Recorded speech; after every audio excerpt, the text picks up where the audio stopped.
Rahul scored 220 out of 250 marks in an exam. Anjali scored 270 out of 300 marks in another exam. Whose percentage is higher? ये पूछा गया है. अभी ऐसे question में परसेंटेज के फिगर्स की हमें ज़रूरत नहीं है, हमें सिर्फ कंपैरिजन करना है कि किसका स्कोर इन जनरल बेटर है.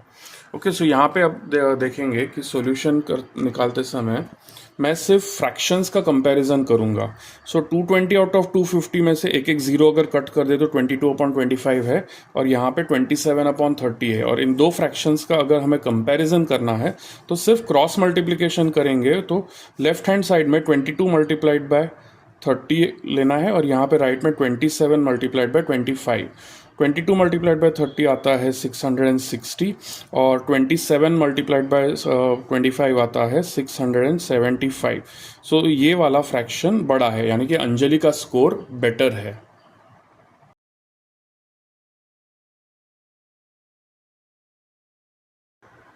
क्वेश्चन 12 में 5 men can finish a task together in 10 days. How many days will be needed to complete the same task if only 2 men are available to do it? सो ऐसे type के questions में जब पूछा जाता है तो टोटल टास्क जो है वो सेम है. सो टोटल वर्क क्वांटिटी जो है वो सेम है. अगर पहले केस में 5 men हम लोग इस तरीके से सॉल्व करेंगे कि टोटल वर्क जो है पहले केस में 5 men करते हैं 10 days में. Okay, so 5 men multiplied by 10 days ये टोटल टास्क है.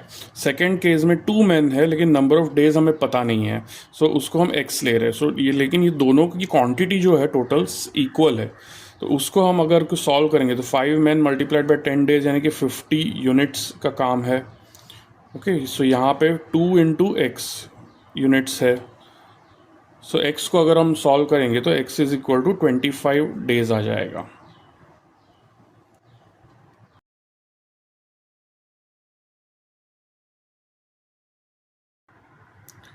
If the length of the side of a square is doubled, what will be the percentage increase in its area? अभी इस question को अगर हम एक एग्जाम्पल के साथ सॉल्व करें तो काफ़ी इजीली समझ में आ जाएगा इसका लॉजिक. तो इधर मैंने दो केसेस लिए. पहले केस में side of the square 10 centimetres लिया है, दूसरे केस में 20 सेंटीमीटर्स यानी कि डबल लिया है. ये फिगर मैंने जानबूझ के लिया है ताकि परसेंटेज कंपैरिजन एकदम इजी हो जाएगा. अब एरिया ऑफ अ स्क्वायर क्या होता है? साइड का स्क्वायर, यानी कि 10 का स्क्वायर है 100, सो 100 सेंटीमीटर स्क्वायर हो जाएगा.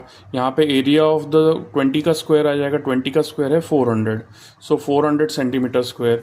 सो इन दोनों में 100% ओरिजिनल अगर पकड़ा जाए तो यहाँ पे इंक्रीज कितना हुआ? तो 300% हुआ. यही हमारा आंसर है. सो ये एग्जाम्पल की वजह से एकदम सीधा सीधा समझ में आ जाता है कि एरिया पे क्या असर पड़ता है जब साइड डबल किया जाता है.